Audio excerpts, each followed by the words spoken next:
واتقوا الله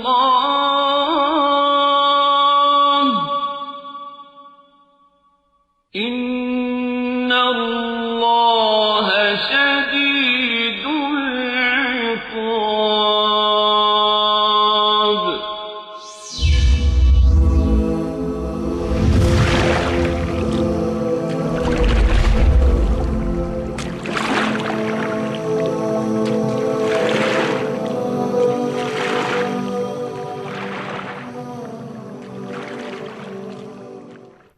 اللهم لك الحمد كما ينبغي بجلال وجهك وعظيم سلطانك. اللهم صل على نبينا ومولانا محمد وعلى آله وصحبه اجمعین. دوستان نهایت گرامی، بینندگان محترم، بینندگان شبکه جهانی وصال حق، السلام علیکم و رحمت الله و برکاته. در خدمت شما دوستان عزیز هستم در برنامه احکام فقهی در پرتو احادیث نبوی در قسمت 32 این برنامه. اگر به یاد داشته باشید در قسمت گذشته بیان کرده بودیم احکام اذان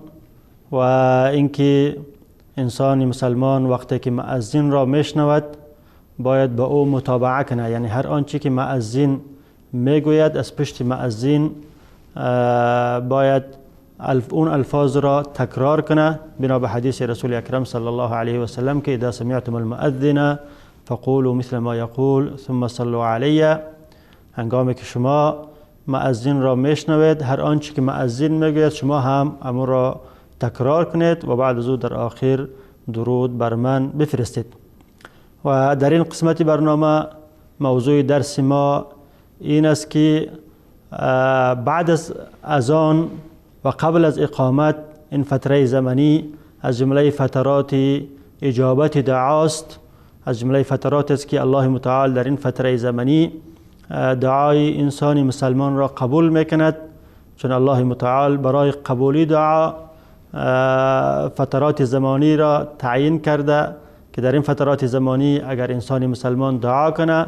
دعای از او مورد قبول درگاه الله متعال قرار میگیره. از جمله آن فترات زمانی فتره بین اذان و اقامت است. لذا رسول اکرم صلی الله علیه و سلم در حدیثی که از امام حضرت انس بن مالک خادم رسول اکرم صلی الله علیه و سلم را روایت میکنه، پیغمبر صلی الله علیه و سلم میفرمایند که لا يرد الدعاء بین الاذان والاقامه، دعایی که در بین اذان و اقامت کرده میشه و این دعا رد نمیشه، یعنی که مورد قبول درگاه الهی قرار میگیره. این حدیث را امام ترمذی و امام نسائی و همچنین امام ابن خزیمه رحمهم الله روایت میکنند و امام ابن خزیمه حکم به صحت این حدیث میکنه. این حدیث حدیثی صحیح است و این حدیث دلالت میکند بر اینکه بین اذان و اقامت از جمله فترات است که دو امید است که الله متعال دعای انسان مسلمان را قبول کند. باید انسان مسلمان کوشش کند که خواسته که داشته باشد در این وقت از الله متعال بخواهد. البته این حدیث عام است که هر دعایی باشد الله متعال قبول میکنه، لیکن تخصیص از در حدیث دیگری آمده که پیغمبر صلی الله علیه و سلم میفرماید که الله متعال دعای انسان مسلمان را قبول میکند مگر در دو حالت. و حالت چیست؟ اول این که ما لم یکن باثم او قطیعه رحم، حالت اول این است که انسان با گناه دعا نکنه و حالت دوم است که با انسان با قطیعه رحم با قطع صله رحمی دعا نکنه. اگر دعای باشد که دو گناهی بوده باشه، دعای باشد که دو قطع صله رحمی باشه او به هیچ صورت مورد قبول درگاه الله متعال قرار نمیگیره. اما دعای باشد که انسان مسلمان مغفرت، جنت و همچنین حل مشکلات و منازعات خود را از الله متعال میخواهد، هیچ اشکالی نداره. امید است که الله متعال دعای از او را قبول کنه. و ادعیه متعددی از رسول اکرم صلی الله علیه و سلم وارد شده که ایشان بعد از اذان میخواندند و صحابه کرام را تعلیم میدادند که آنها هم بعد از اذان این دعا را بخوانند. از جمله همون حدیث مشهوری که در قسمت گذشته خدمتتان بیان کردم که پیغمبر صلی الله علیه و سلم فرموده بودند که اذا سمعتم المؤذن فقولوا مثل ما يقول ثم صلوا عليه، یعنی درود بر پیغمبر صلی الله علیه و سلم. درود بر پیغمبر صلی الله علیه و سلم همیشه از جمله حقوق رسول اکرم صلی الله علیه و سلم است که ما همیشه به ایشان درود بفرستیم. لیکن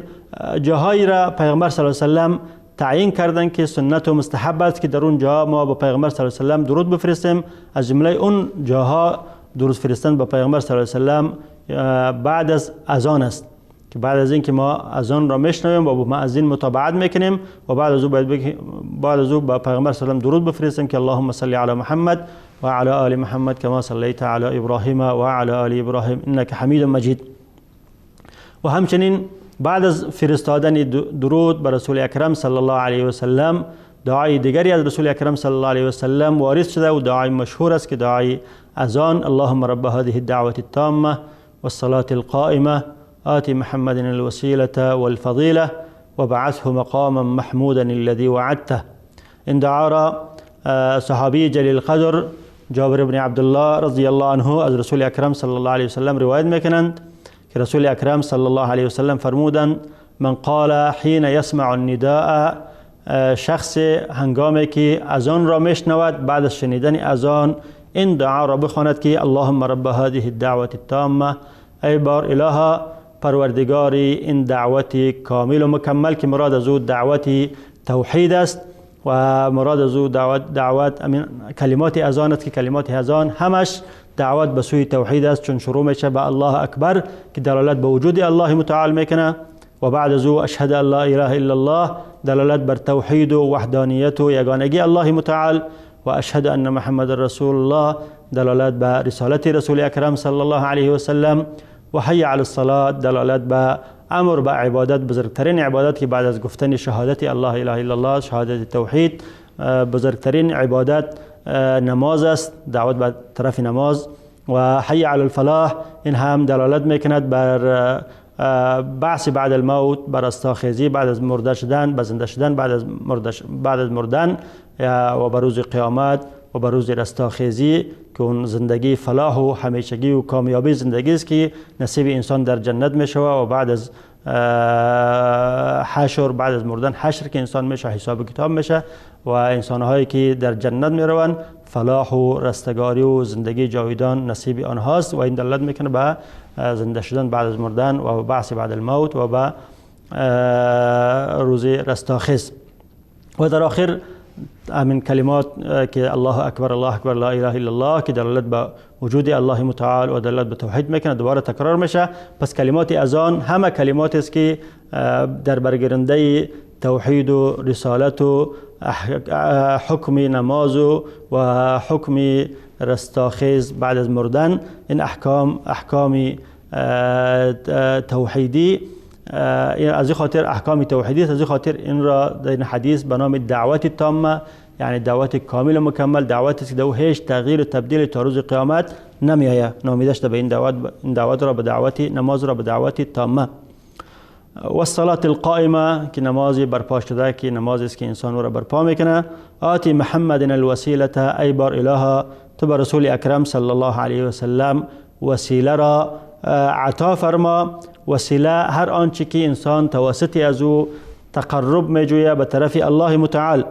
و مراد از وسیله منزلت است که در روز قیامت نصیب رسول اکرم صلی الله علیه و سلم، منزلت است که در جنت در روز قیامت نصیب رسول اکرم صلی الله علیه و سلم میگردد. همچنانه که در صحیح مسلم روایت شده که پیغمبر صلی الله علیه و سلم فرمودند هی منزلة فی الجنه لا تكون الا لی. مراد از وسیله منزلت و مقام است در جنت که مناسب حال شخص نیست جز من، جز رسول اکرم صلی الله علیه و سلم، که این مقام خاص به رسول اکرم صلی الله علیه و سلم است و در جنت است این منزلت. آتی محمد الوسیله والفضیله، مراد از فضیلت آن درجه‌ای که رتبه عالی و درجه‌ای که بر تمام مخلوقات دیگر درجه و مرتبهش بلند است، که این هم نصیب رسول اکرم صلی الله علیه و سلم است که مرتبه ایشان از تمام انبیا از تمام مخلوقات دنیا بالا و برتر است، هم در دنیا و هم در آخرت.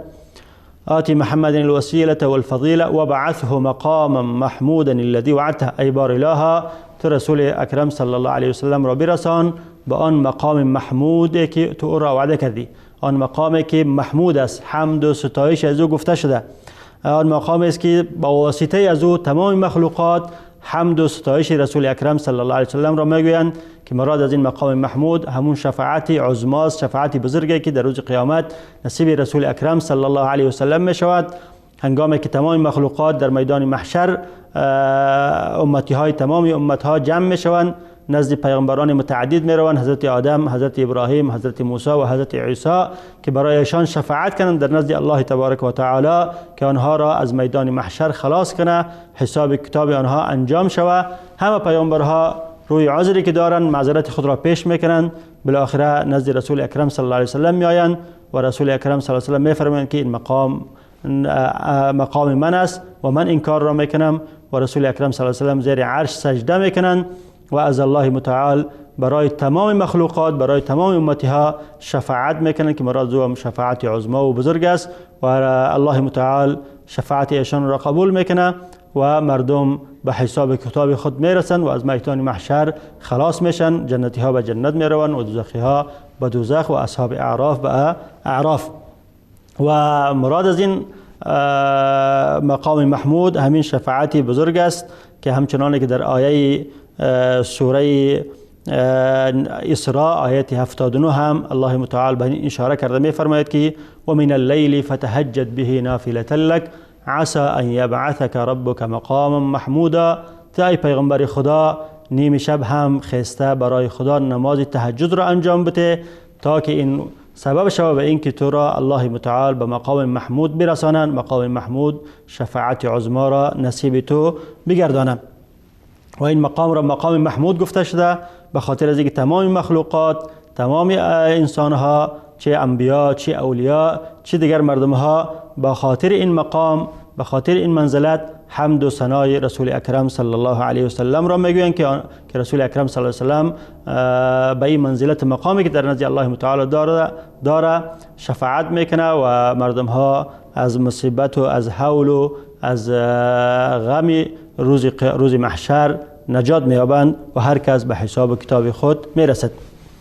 در آخر حدیث رسول اکرم صلی الله علیه و سلم میفرماید که حلت له شفاعتی یوم القیامه، کسی که این دعا را بعد از آن میخونه، بعد از اینکه با مؤذن متابعت میکنه و رسول اکرم صلی الله علیه و سلم درود میفرسته و بعد از این دعا را میخونه که اللهم رب هذه الدعوه التامه والصلاه القائمه آتی محمد الوسیله والفضیله وبعثه مقاما محمودا الذي وعدته، این دعا را میخواند. رسول اکرم صلی الله علیه و سلم میفرماید که شفاعت من در روز قیامت نصیب حال این شخص میگردد که خداوند ما و شما را از شفاعت رسول اکرم صلی الله علیه و سلم محروم نکنه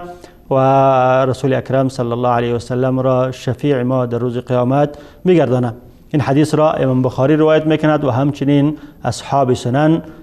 امام ترمذی و سنن ابن ماجه و ابو داود و نسائی و همچنین امام احمد هم این حدیث را روایت میکند و الفاظی که برای شما گفتم این الفاظ صحیح بخاری است و در سنن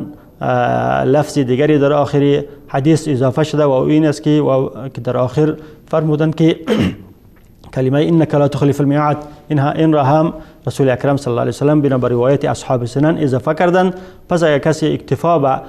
روایت امام بخاری میکنه فقط تا همینجا میخونه که وبعثه مقاما محمودا الذي وعدته اشکالی نداره، و کسی که بنا بر روایت اصحاب سنن جمله انک لا تخلف الميعاد را در آخر اضافه میکنه این هم اشکالی نداره. و این حدیث و بعد از خواندن این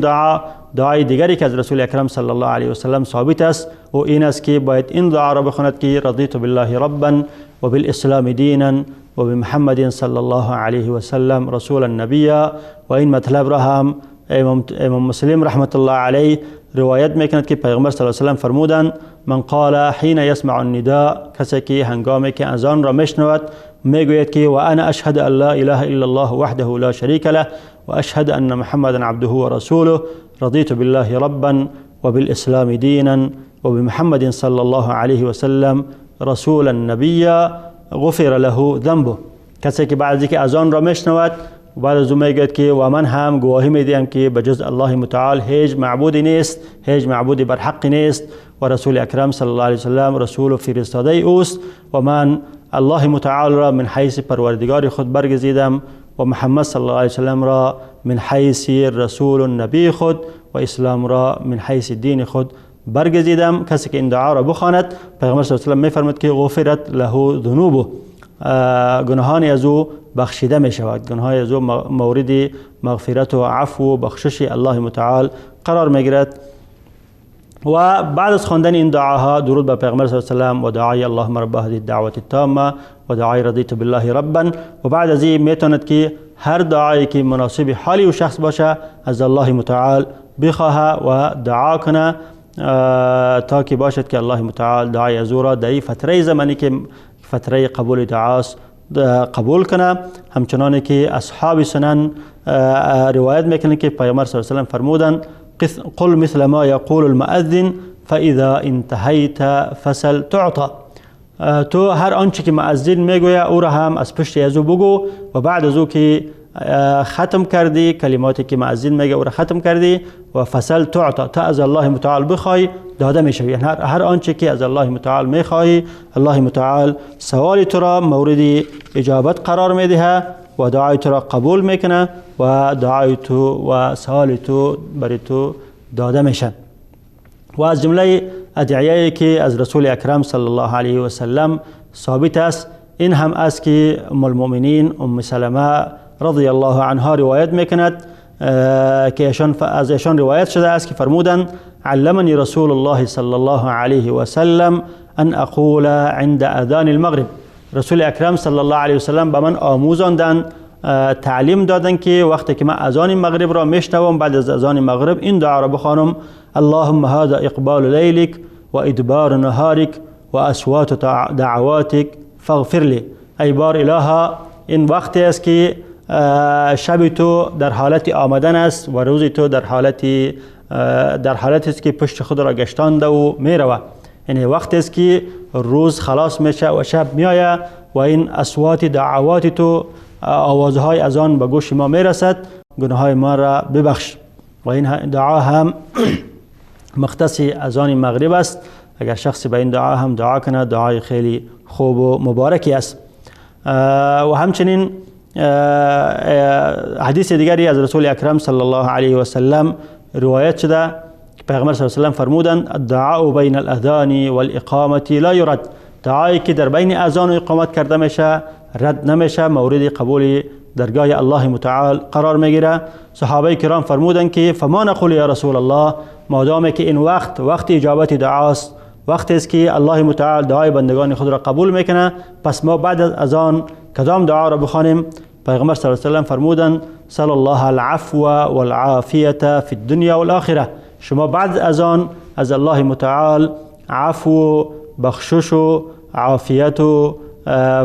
نگهبانی را از الله متعال در دنیا و آخرت بخواهید. این دعا را بگویید که اللهم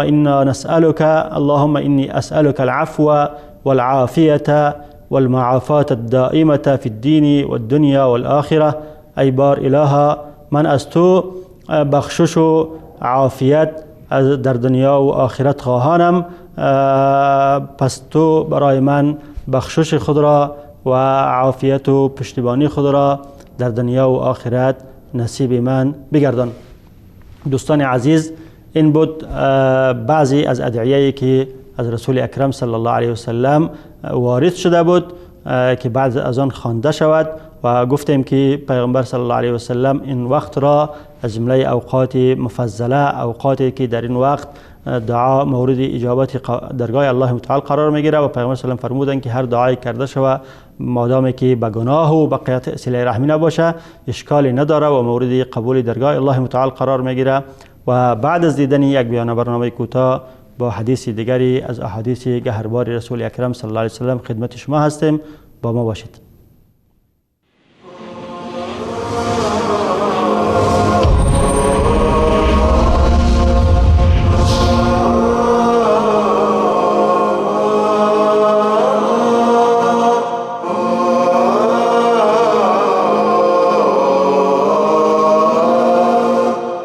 بسم الله الرحمن الرحيم بسم الله الرحمن الرحيم عما يتساءلون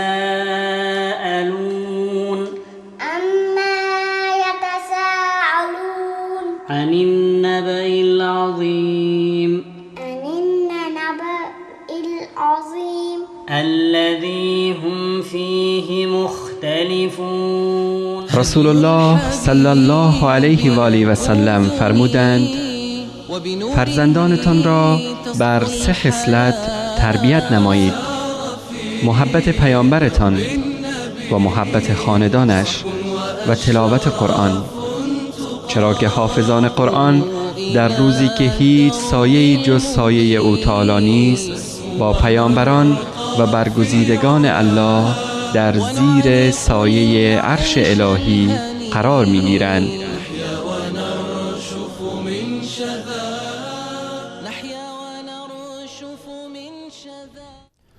بسم الله الرحمن الرحیم. با سلام مجدد خدمت شما دوستان عزیز هستم. در قسمت اول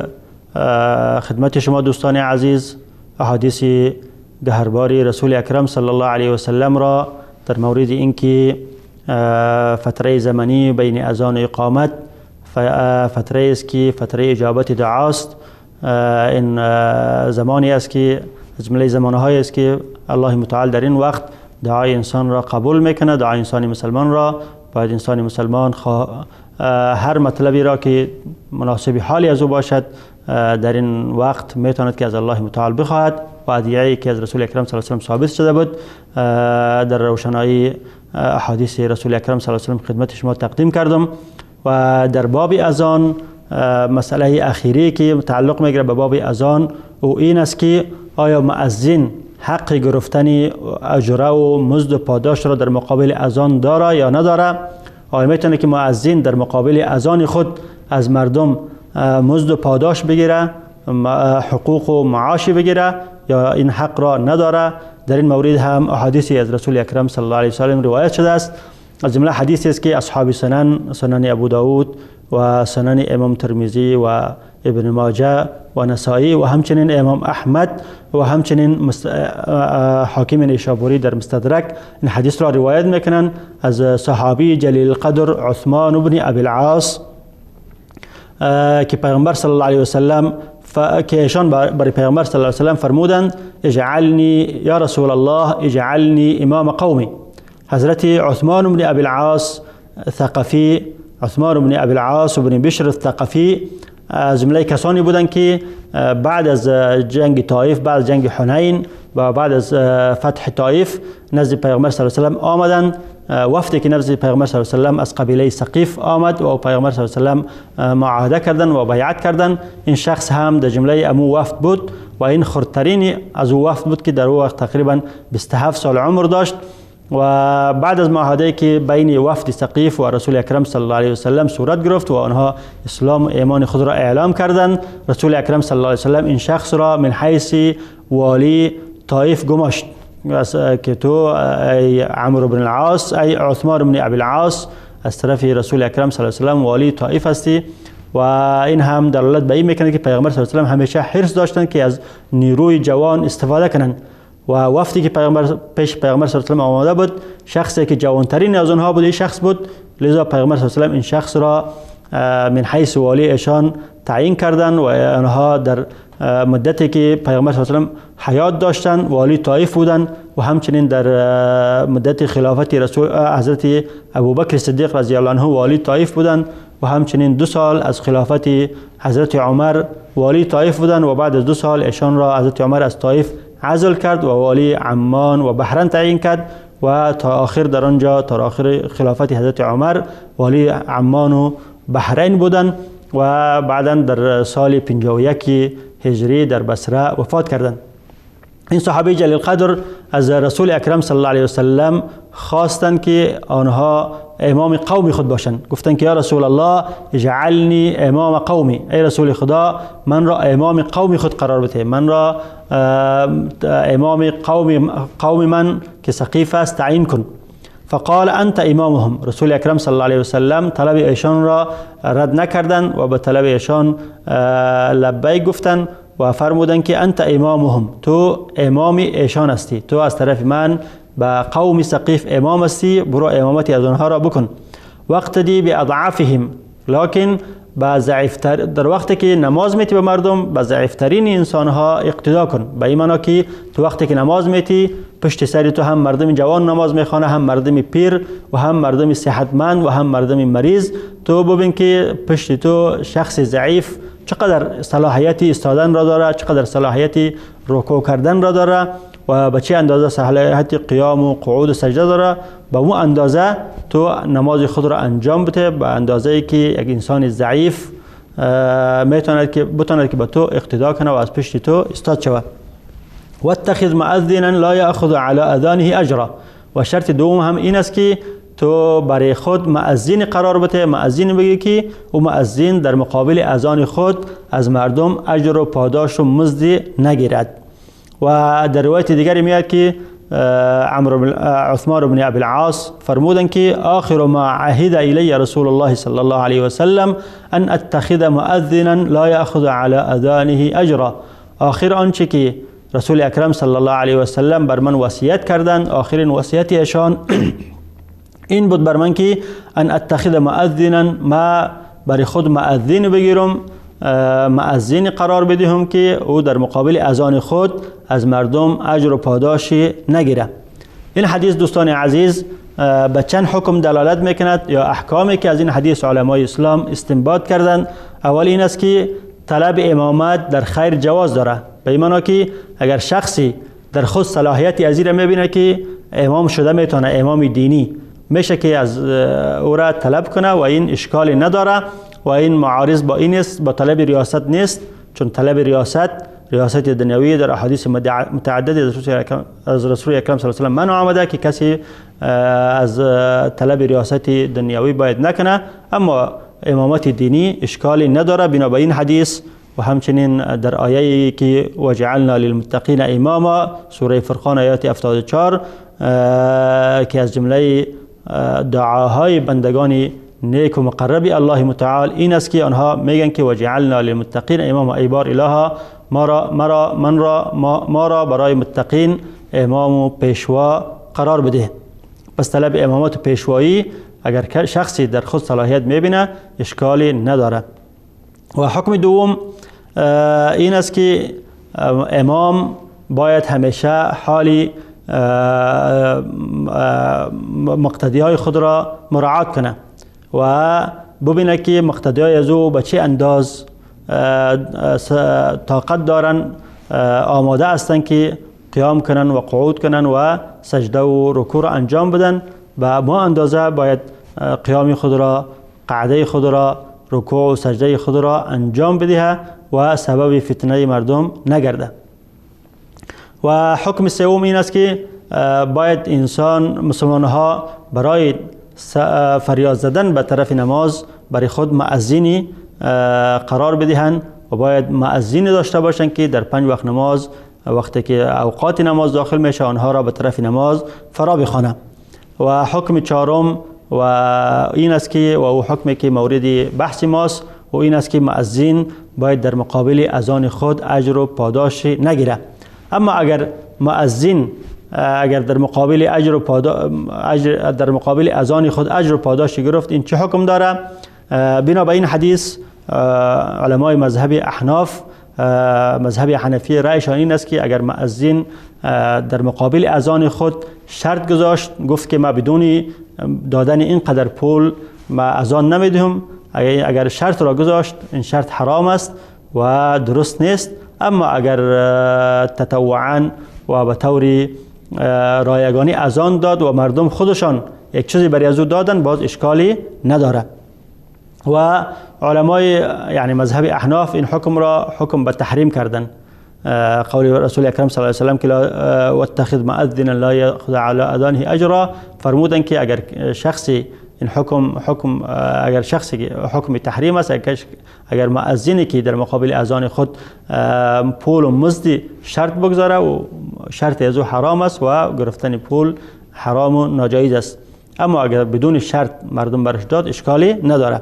و علمای مذهب شافعی رحمت الله علیهم این حکم را حمل بر کراهیت کردن،